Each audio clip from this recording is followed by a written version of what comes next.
Thank you. Good morning, everyone. I'd like to welcome you to the Louisville-Lexington Forum of the Global Cities Initiative, a joint project of the Brookings Institute and JPMorgan Chase. But before we get started, I'd like to thank Mayors Greg Fischer and Jim Gray for their leadership, as well as many other city, county, and statewide elected officials who have made time to join us today. And I'd like to thank the Muhammad Ali Center for hosting today. This is a great venue, which I'm sure many of you have had the chance to enjoy before. We're here today to talk about our great community, and I couldn't be more proud of the Global Cities Initiatives. It's a 5-year project that we launched in 2012 to help our communities think about local economic development in a different way, in a more global context, to help city and metro leaders better understand and prepare for this new urban age and economic order. The Global Cities Initiative is producing new research to help metro leaders assess their global position, convening metropolitan leaders, like we are here today, to explore best practices and policy innovations for strengthening global engagement, and starting this year, guiding a network of economic development practitioners from select cities, including Louisville and Lexington, in the development and implementation of actionable global commerce strategies. So to me, it's kind of the triumvirate. We do the research, we help convene people to do the planning and the work, and then we set up the tangibles, the measurables that are actionable. The core business of firms like JPMorgan Chase has always been to help people and organizations move capital to places where it can be used most productively. But in today's economy and with today's challenges, we believe we also have a responsibility to use our firm's resources, expertise, and global reach to help tackle some of the big social and economic challenges facing our country and facing the world. We know that the world's economic map is shifting, and we believe that Louisville and Lexington are incredibly well positioned to succeed in this global economy. And we're well positioned because of the incredible vision of Mayors Fischer and Gray. They've been the force behind the Bluegrass Economic Advancement Movement, which is a regional economic growth partnership between Louisville and Lexington. And in 2012, they committed to increasing our region's export successes by 50% in 5 years. They'll tell you more about that, but I'm pleased to say we're well on our way. The other thing that's amazing about our two mayors is that they took the chance, they took the risk to coordinate, because historically in our state, there's not been a lot of coordination between our two cities. So I couldn't be more proud of them for that boldness. I'm proud that JPMorgan Chase is also funding the Beam Kentucky Export Promotion Program to help provide small businesses with the encouragement they need to take the next step and grow into foreign markets. A lady from Brandenburg approached me just before we started today, who is a beneficiary of one of our grants, who's exporting around the country, small business, advanced manufacturing firm in Brandenburg, just what we wanted to do with our program. Thanks for sharing. But we believe all sectors of our state need to be strong and contribute to and benefit from a thriving global economy. We need to continue to invest in educating our workforce, building our infrastructure, and our business support systems that will be needed to help us compete with the rest of the world. Since 2009, JPMorgan Chase Foundation has contributed $4.9 million to the Kentucky and Southern Indiana charities. We're proud to work in partnership with Kentuckiana Works, the Kentuckiana Manufacturing Career Center, the Community Foundation of Louisville, 55,000 Degrees, among many other partners and institutions aligning systems from K-12 to community and technical colleges to employers so that the workforce of the future is prepared for the jobs of the future. We at JPMorgan Chase are committed to our community success, not only now but for the long run. The majority of our leadership at JPMorgan Chase grew up in these communities, we live in these communities, we believe in these communities, and we will see them be successful. This morning we'll hear our guest speakers talk about the need to expand our vision for the metropolitan-led economic growth and job creation, driven by global trade, investment, and global economic engagement, as well as innovation. I appreciate that so many of you are interested in coming together as a community to talk about our region's global economic competitive. Our success will require collaboration across jurisdictions and across the public, private, and nonprofit sectors. It also requires leaders with a worldview. That's why I'm pleased to introduce today's Mayors Greg Fischer and Jim Gray. First, I'm going to bring up Mayor Fischer in a second. Mayor Fischer and I met probably 30 years ago when he was starting a company called Servin, which went on to sell product around the world, a startup based here in our local community. He saw and he was committed to a vision and worked at it and made it happen. And then he started several other companies, became what I would favorably comment on as a serial entrepreneur, and then decided that he was going to be a servant leader for our community. There's no greater example of leadership than somebody successful in another endeavor who decides, doesn't need anything else, has accomplished so much in his career, but decides to go and be a public servant. He's been truly a great leader the past 3.5 years. I look forward to what he does going forward. I'd like for you to join me in welcoming Mayor Greg Fischer.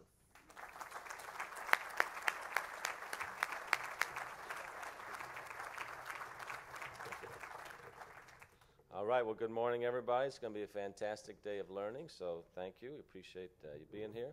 Paul, thank you, and to everybody at JPMorgan Chase for all the great work that you all are doing for the community. It's a tremendous conference of substance, so thank you for that.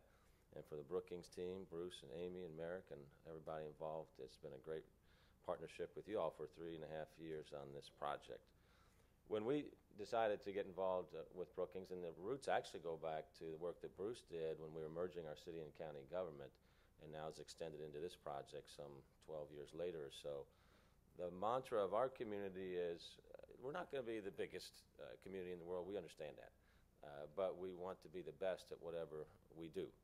And this conference is a good example. We're standing along cities like Beijing, Hong Kong, London, LA, and Munich, and to have the conference here presented in Louisville in our Beam region, we're truly grateful for that. So it shows that we just got to punch above our weight here as we compete globally.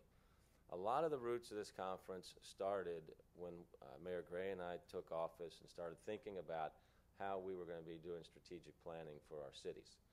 And as we saw what Brookings was doing, and Bruce Katz and I started talking about that, he started talking about this insight that Brookings and he had on how metropolitan economies are really what's driving the world right now. So the thought came up, let's have Louisville and Lexington develop a regional economic development plan, and there was a couple benefits to that. One, obviously, as a region, we have greater mass, about 2.5 million people. Of course, it goes all the way into southern Indiana.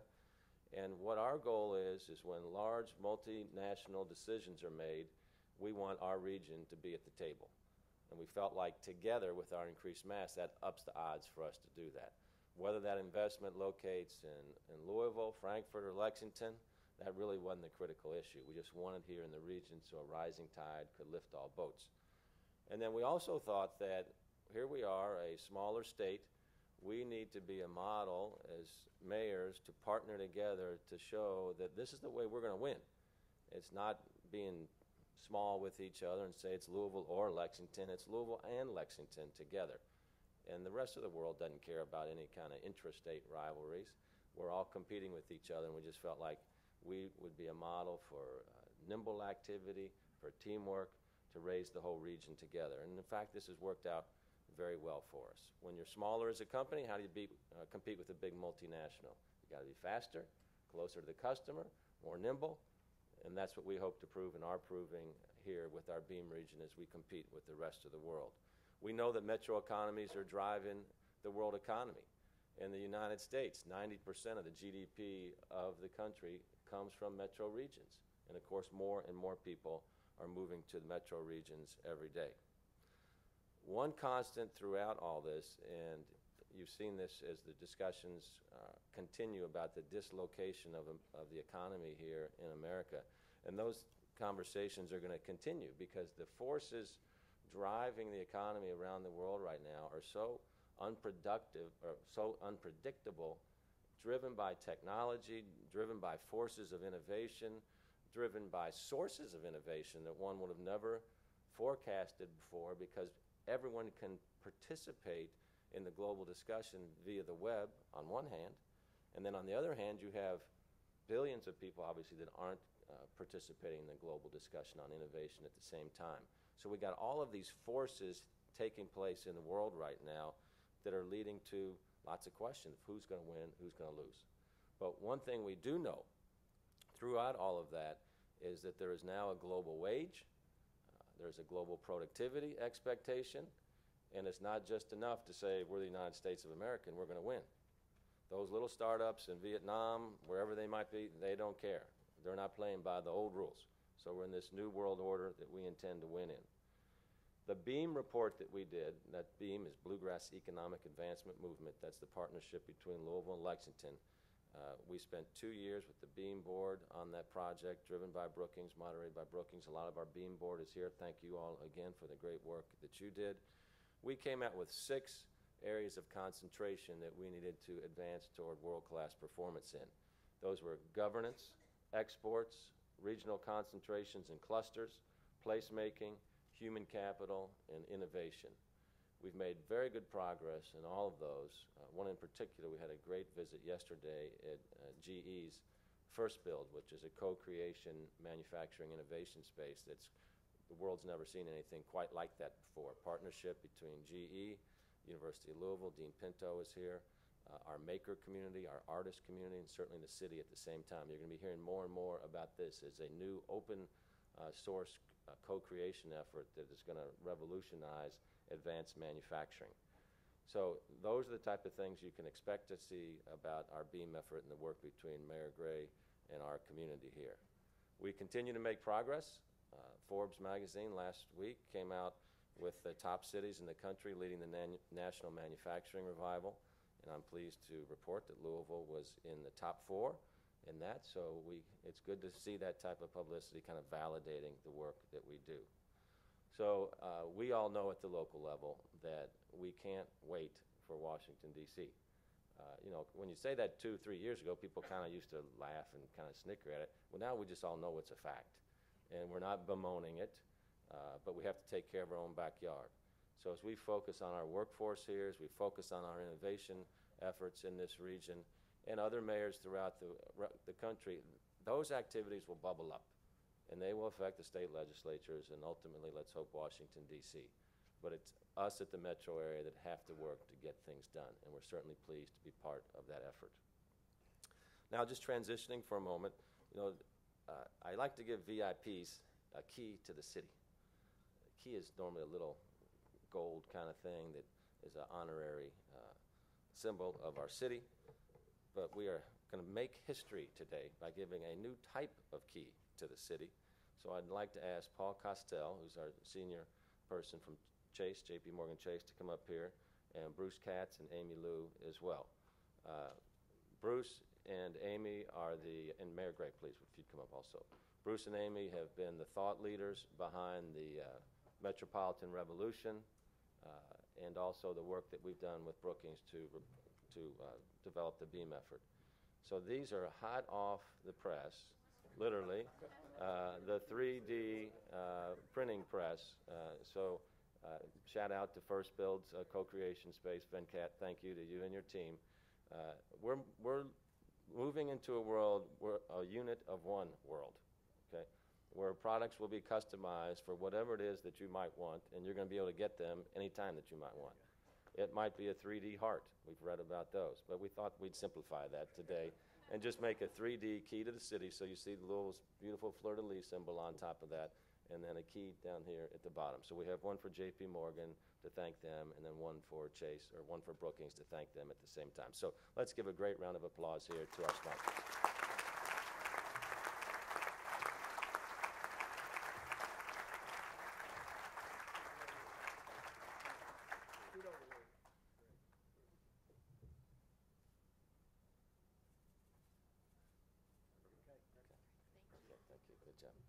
Okay, now with an exciting announcement related to BEAM and our metro economy. I'm pleased to welcome to the stage a great partner and a great Kentuckian, an entrepreneur who decided also to go into public service and see how we could bring the wisdom of the private sector, because none of this is relevant if there's not a vibrant economy. So I'm pleased to stand alongside Mayor Jim Gray as my partner in this effort. Jim Gray.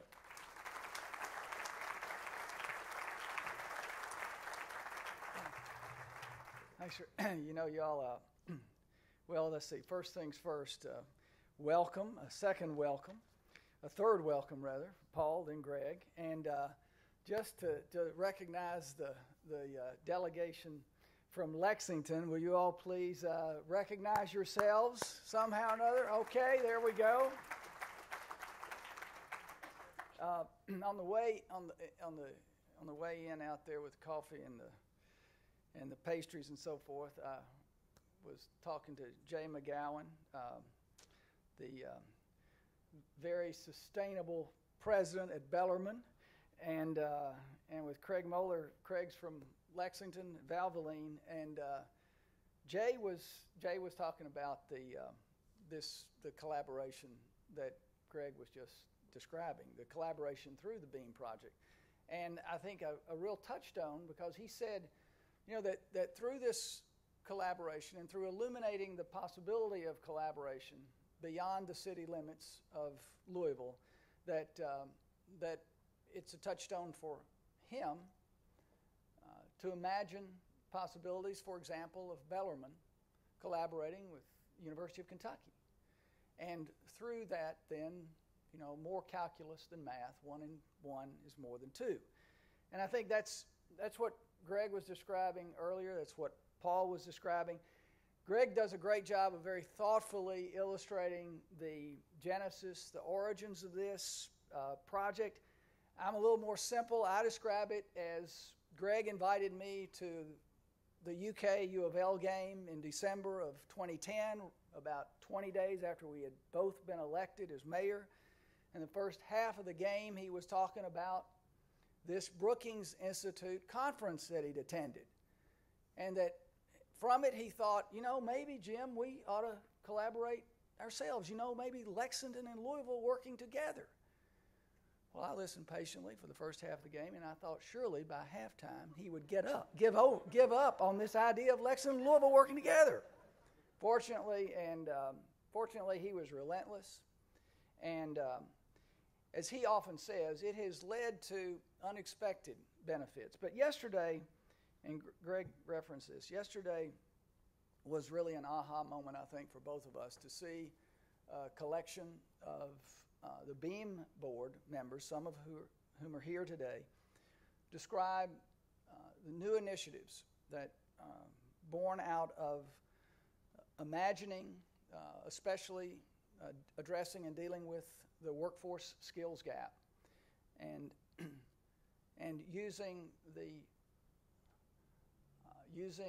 benchmarks that and leadership, for example, that Toyota has provided in apprenticeship modeling and apprenticeship programs, and then translating those and beginning to adopt some of that framework in Louisville, and then imagining it even beyond. And you're going to hear a lot about, or some about that today. But I too want to thank JPMorgan Chase, Paul, for the leadership, you know, not just here, but you're also going to hear more about that today, but the leadership that you guys are bringing to these issues across the country. And, of course, to Brookings for bringing the Global Cities Initiative to Louisville and highlighting the BEAM region. Okay, so quickly, as many of you know, the BEAM region is a manufacturing leader. 100,000 jobs within the 22 counties between the Louisville and the Lexington region. 1,600 companies, from GE and Ford and Toyota to companies like Monteplast and Linkbelt and Shelby Industries and Westport Axle. Today we are poised to take advantage of what has been called the manufacturing moment, a vigorous resurgence in advanced manufacturing right here in America. And to seize that moment, we announced a BEAM plan last November. Today, I'm really pleased to be able to tell you about another part of that plan that's coming to life. On October 24th, the first Kentucky Manufacturing Innovation Conference will be held in Lexington. It's a joint presentation by the Kentucky Association of Manufacturers and the Kentucky Chamber of Commerce. The goal is to connect our manufacturers with innovative leaders from within Kentucky and abroad. See Greg Higdon sitting right up here in front from Kentucky Association of Manufacturers. Now, to join the ranks of the world's great manufacturing hubs, we know that we've got to continue to innovate, to implement right here the very latest technologies, systems, processes. Innovation, we know, leads to growth, and growth leads to jobs. We want to thank CAM and the Kentucky Chamber, Greg Higdon, Dave Atkinson, for working together with us on this important event. I hope you'll all go to www.kymanufacturingconference.com to sign up. Again, let me try that again. www.kymanufacturingconference.com. So now, transitioning a little bit into the meat of this program today, it's a real honor to introduce the founding director of the Brookings Metropolitan Policy Program and co-director of the Global Cities Initiative. Now, many of you, especially those who may have read the Metropolitan Revolution, many of you may already know who Bruce Katz is. But for those who don't, let me fill you in. We often use, almost casually the word visionary is used. But Bruce really defines, and in many respects redefines, that word.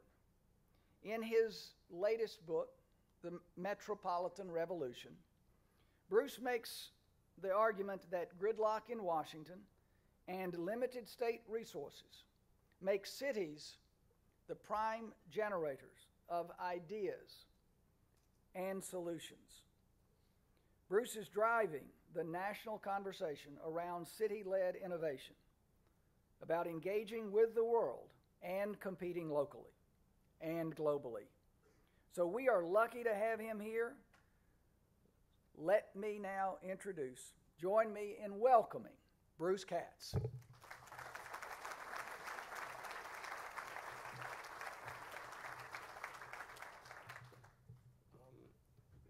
Mayor Gray, thank you for that introduction, and it's great to be back in Louisville. Mayor Fischer, thanks for just being our guide yesterday. We're going to talk about global trade, we're going to talk about competitiveness, we're going to talk about innovation. Last night we went to Waterfront Wednesday and saw the renovated Big Four Bridge now connecting over to Indiana. I have to say that was probably the best place to be in this country last night. I mean, just the energy and the sense of community was phenomenal. And a lot of people will say, well, that's about placemaking, and you talked about attracting global companies here. When you bring people over and they see that, they're going to want to be here. And then I think this collaboration with Lexington is globally significant because it's a big world out there, as you'll see, and basically aggregating your market power with these two great metropolitan areas is the right way to proceed. And finally, thanks to Chase. This could not have been done without their partnership, not just the money, but the intellectual partnership and leadership. So let's start with some hard numbers here.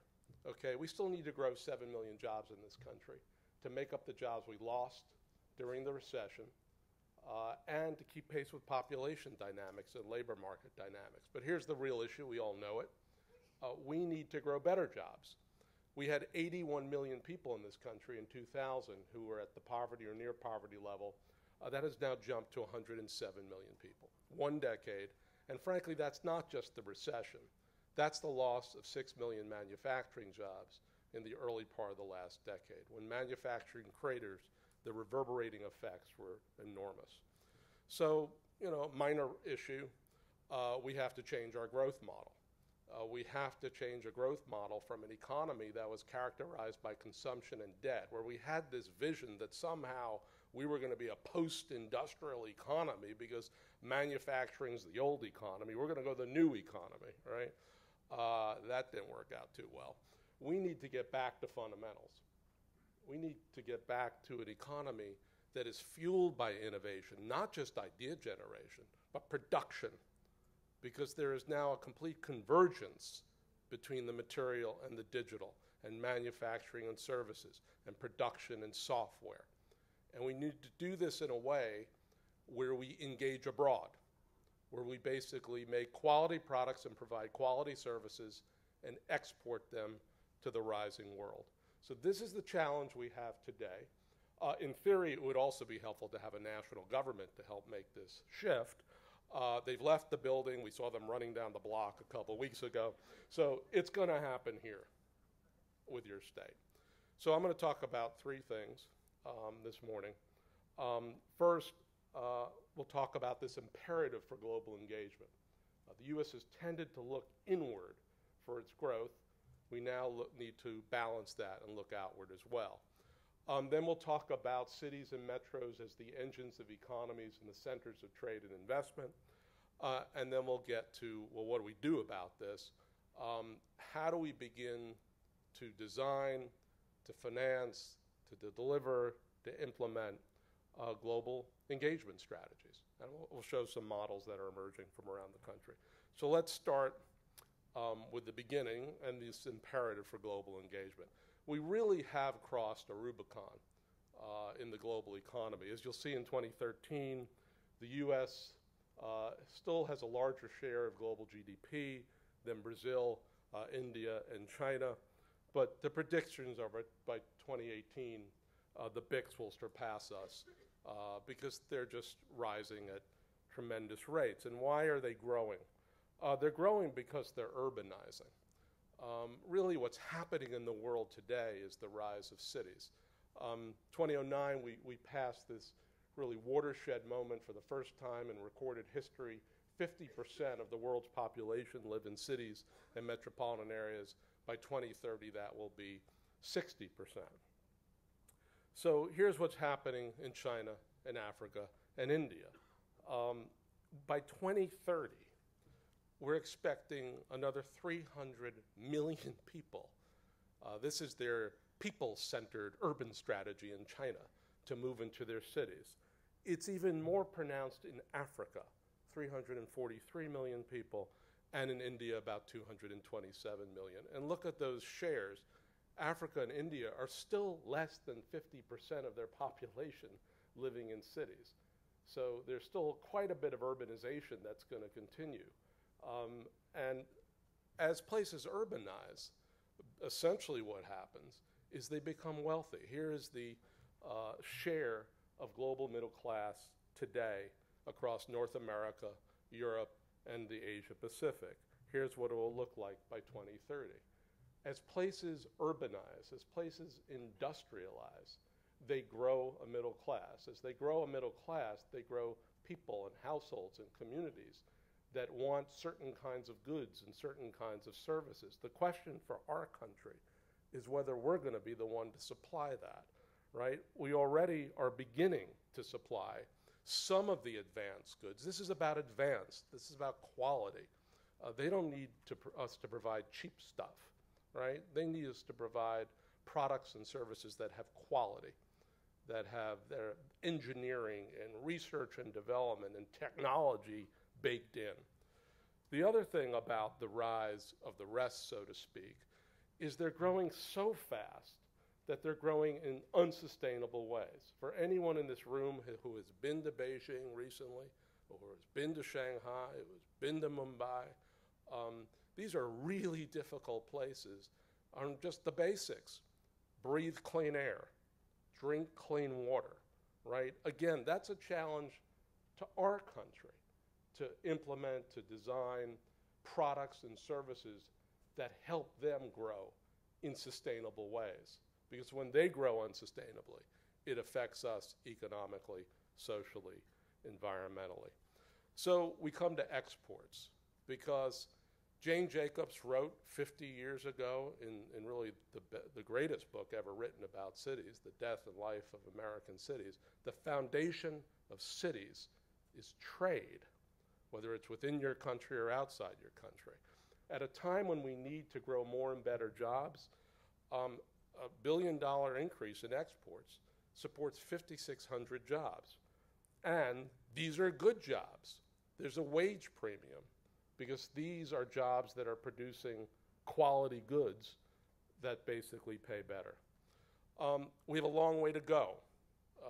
We are still a country that primarily looks inward for our growth, because we grow at 25 million people a decade. It's only 13% of our GDP comes from exports, compared to, as you see, much higher statistics in China and Canada, India, Japan, and the European Union. So can we get back into this export game? Because for a while there, when we were talking about this wonderful, shiny new object of the post-industrial society, I think we forgot that we still make things in this country. Well, guess what? We still do. 944 billion U.S. manufactured exports in 2010. That puts us, not surprisingly, behind China, and it puts us behind Germany. Because Germany, unlike us, never took its eye off the ball. 20% of their GDP comes from production. And wages, it's not like they raced to the bottom to cut wages to compete with China. They basically competed on quality. And we'll talk more about the German model as we go forward today. That's goods. On services, actually, we have a trade surplus in services, because services are so dependent on the knowledge economy, the technology economy, the R&D economy. We're doing quite well on that front.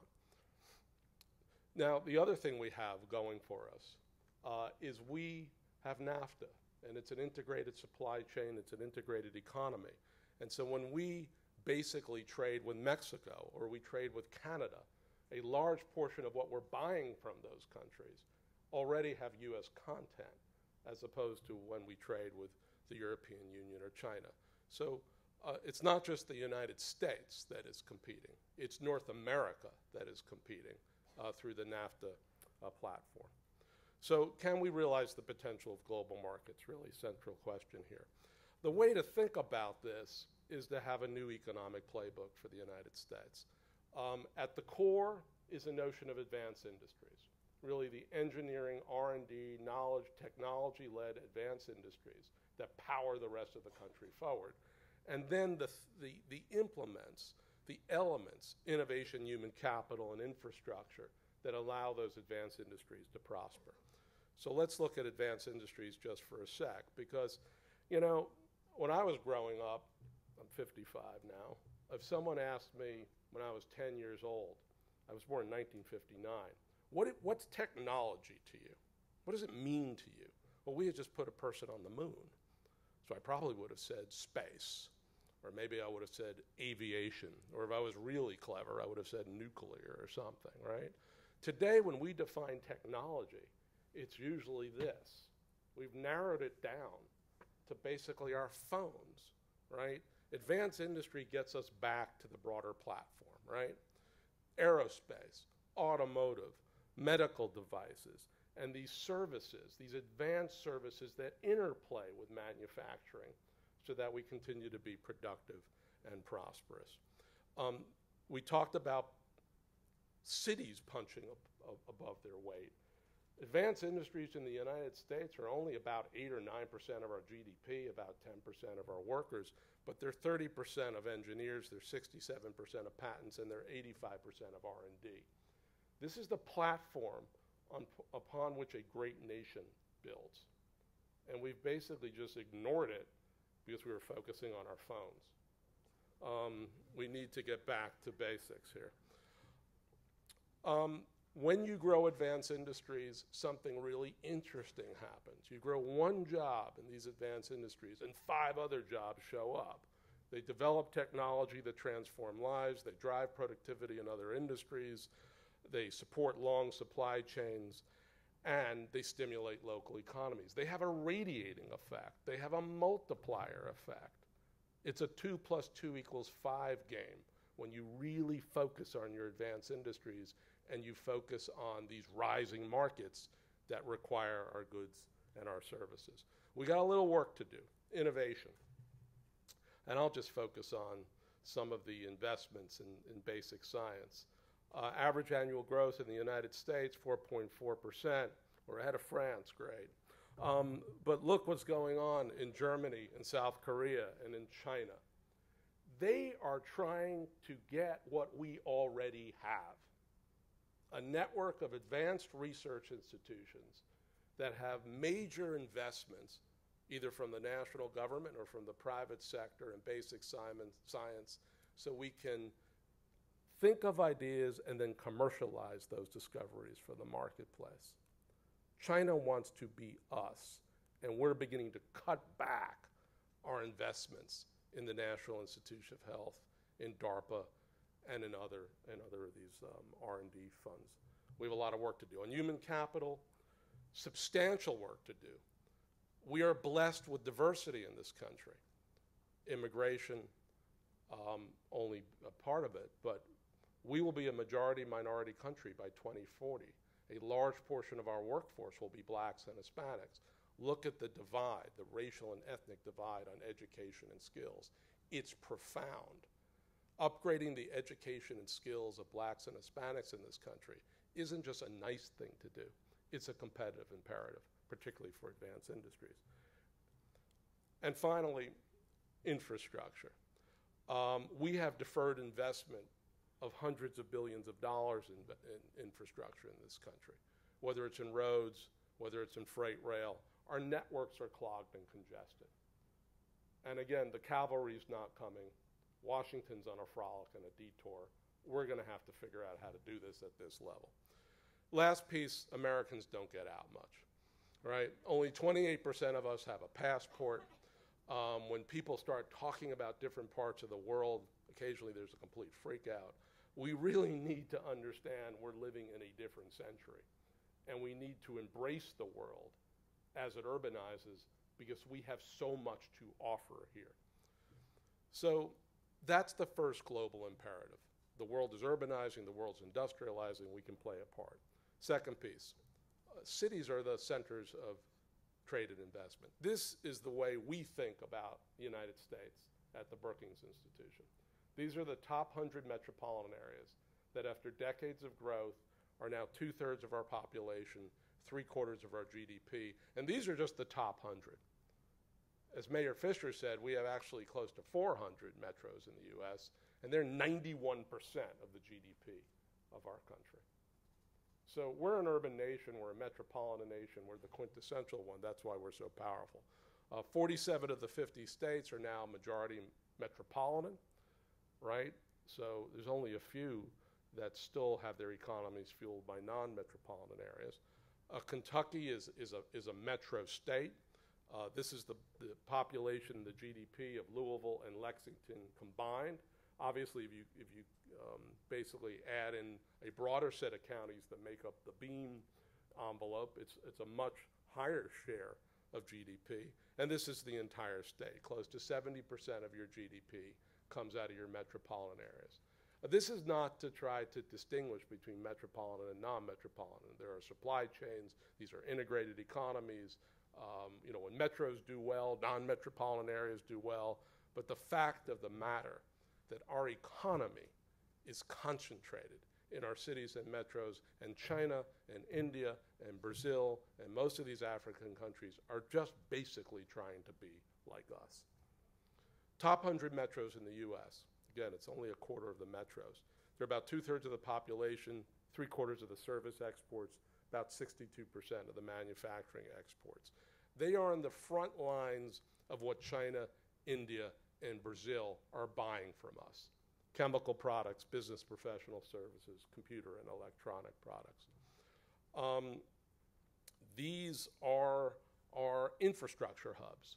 These are our logistics hubs, right? Whether it's by air, whether it's by water, whether it's by freight rail.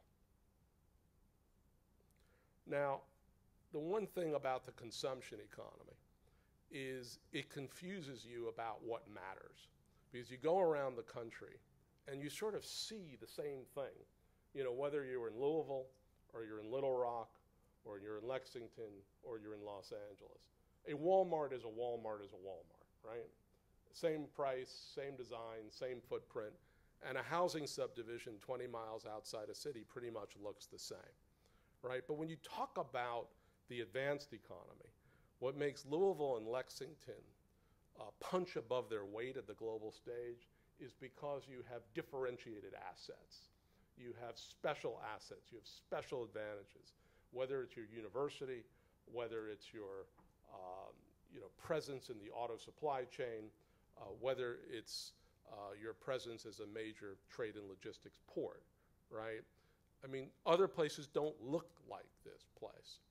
And again, as we go forward, what you'll hear from the Brookings Institution is the constant mantra, from the great American philosopher, as I said last night, Dolly Parton, figure out who you are and do it on purpose, right? You're Louisville, you're Lexington. Be the best 21st century version of yourself. So what do you look like? Human capital innovation. You'll see Lexington, not surprising, on bachelor's degrees, punching a little above the national metro average because of the great university. Louisville a bit behind, but that's why you've got your 55,000 degree attainment strategy. You see where you fit on STEM jobs in Louisville.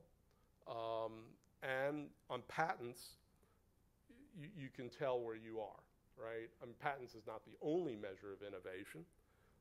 Lexington doing a bit better, really punching way above its weight, I think primarily because of the university and some of the corporates there. But this is your dashboard, right? This is what you got to start with. This is what you have to look at every quarter as a city, as a metro, as a multi-metro, so you can begin to set goals and objectives to change these numbers. On exports, you are much more export intensive than most metropolitan areas in the United States, and that's because you make things here. You particularly participate in auto, whether it's Toyota, whether it's Ford, and you participate in other advanced production areas.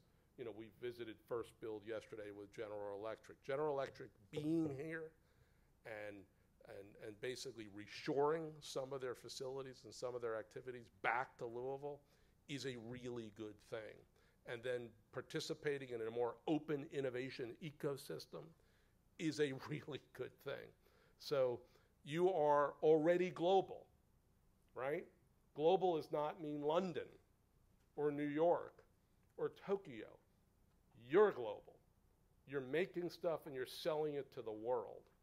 And that's the way in which you can advance even further. This is the North America supply chain. We were down in Mexico last year as part of the Global Cities. Obviously, a lot of very, very close relationships with Ontario and Toronto. Things move back and forth. Components move back and forth across the US, Canada, Mexico border constantly. And this is a good integrated economy and platform for us to build from. And finally, the movement of goods and the movement of people. You tend to be less focused as a logistics hub on global trade and movement of goods. You're more focused on moving stuff around the United States. And you can see once you do move goods where it goes, not surprisingly, Canada, China, and Mexico, the top three. And then you'll see where your passengers are headed to. Put aside Cancun for a second. So I think we know what that's all about. Let's just talk about what you do with this information, because at the end of the day, Brookings is a think tank, and obviously we're trying to provide data. George Bernard Shaw once said that the sign of an educated person is to be deeply moved by statistics. I don't think he really ever said that, but it's a great quote. So you've seen the statistics. Now what do you do with them? First, you got to organize for trade. And when you think about a city is not a government. A metro is not a government. It's a network. And when networks come together, private, public, civic, university, and they set goals and strategies off of an evidence base, then really remarkable things can happen. I think what you're doing here with this BEAM initiative is globally significant. It's globally significant because two metros are collaborating together in a state where they've really been known primarily for their rivalry, even though they're only an hour apart. So that's a sign of understanding what kind of market power you need to aggregate in the new global economy. But it's also significant because this collaboration is focused on advanced industry. This collaboration is focused on the interplay of production and innovation. In many other places where we work, it's still difficult to get across the message that A, we make things in the United States and we need to make more. You've already crossed that Rubicon. You totally get it. So congratulations on both the manufacturing piece and the strategy you've developed around that, but also now moving into the export space. Second piece is investing in what matters. And these are the three things that matter. Innovation, human capital, and infrastructure. There may be a few other things, but frankly, they don't matter as much as these things. Innovation, we saw First Build yesterday. I think that's a really interesting model of how a major manufacturing company like GE moving to an open innovation model, a networked model. You see that in life sciences, you see that in many other major sectors, but coming into the manufacturing space is a big deal. Here are two other examples from other parts of the country where major advanced research institutions like SUNY Nano or a spin-off essentially of Ohio State, Edison Welding, really have become the platform for firm product improvement, process improvement, but the growth of companies. And that's ultimately what you want again, because going back to when your manufacturing companies grow, the radiating effects are very large. On human capital, this issue is just the issue, frankly, because it's almost like, you know, when you stop moving your arm for 5 or 6 days, it's just hard to get it to move again. We stop preparing people for the manufacturing economy. We stop giving kids the skills so that they can go into these great companies, whether they're large or whether they're small, and perform with excellence. We convinced everyone you had to go get a 4-year degree, and many people should.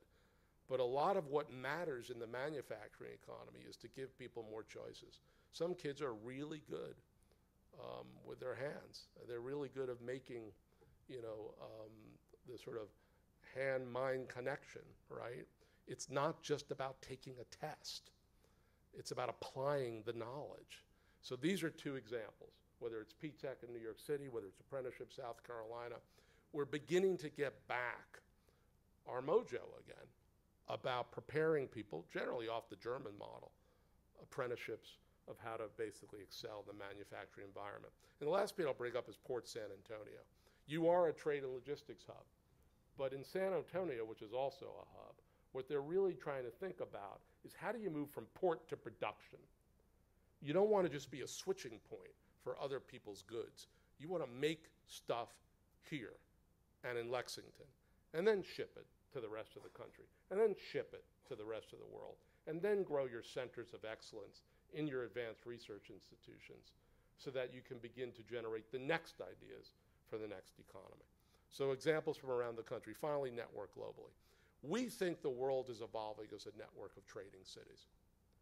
If you go back 800 years to Northern Europe, the Hanseatic League.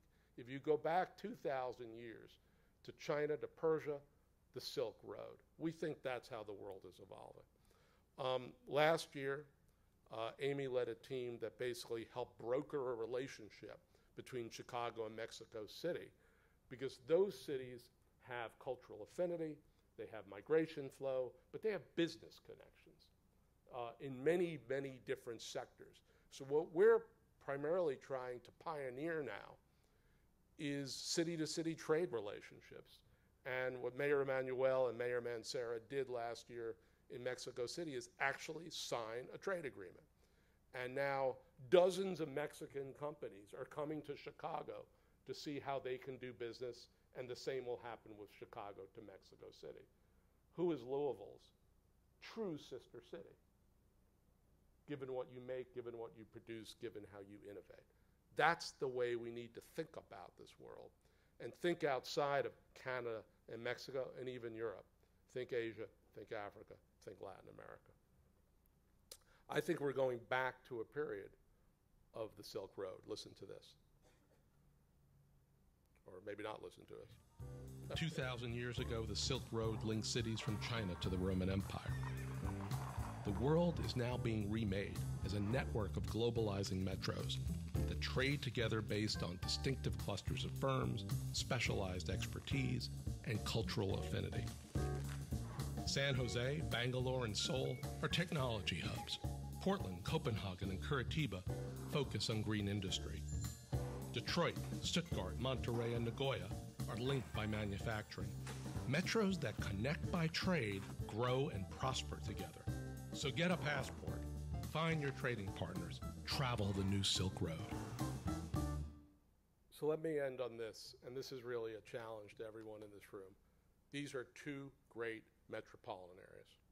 When you come to Louisville, when you go to Lexington, you know you're in a special place.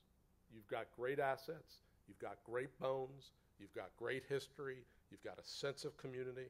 Now you got that bridge, right? If we come back in 2 years and we run that animation and we put Louisville and Lexington on that map, who will be your partners in the world? You know, not just to exchange, have kids from 10th grade go over for 3 weeks, which is important. I don't want to dismiss that. But to really get about the business of business in this country again. To make quality products, to provide quality service, and export it to the rest of this country and export it to the rest of the world. If you do that, you will be a prosperous place, and you will create jobs for people who don't have jobs today or have jobs that don't pay well enough, because these are the good jobs we want back in our country. I think Louisville-Lexington can be at the vanguard of a movement of national renewal here. And I think it fundamentally starts with what your mayors and your business leaders and your universities are already doing together, getting back to basics, what made this country great in the first place. So congratulations on a great start. We are here to work with you. We love working with this place because you are so collaborative and you are so innovative.